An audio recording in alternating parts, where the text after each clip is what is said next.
ito guys ang panoorin natin. Yung mapam na gano'n sa airport, sa immigration. Kaya inuhold siya dito ng mga security guard. Siguro may problema to yung dokumento niya.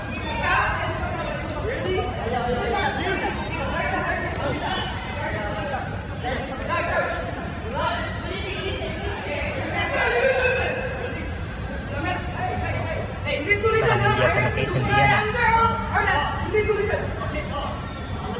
Okay.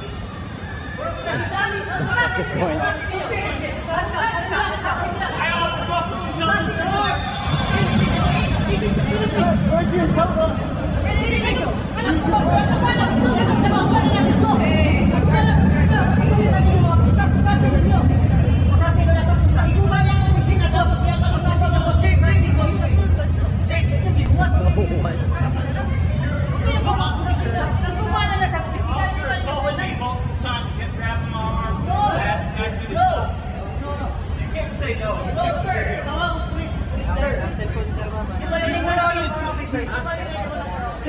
No, he threatened to go. I'm trying to buy a house.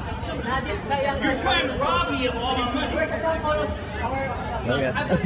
Attorney, bilang owner ng isang security agency, sino po ang may pananagutan kung ang isang licensed security guard ay hindi sinasadyang makabaril ng isang tao habang naka-duty?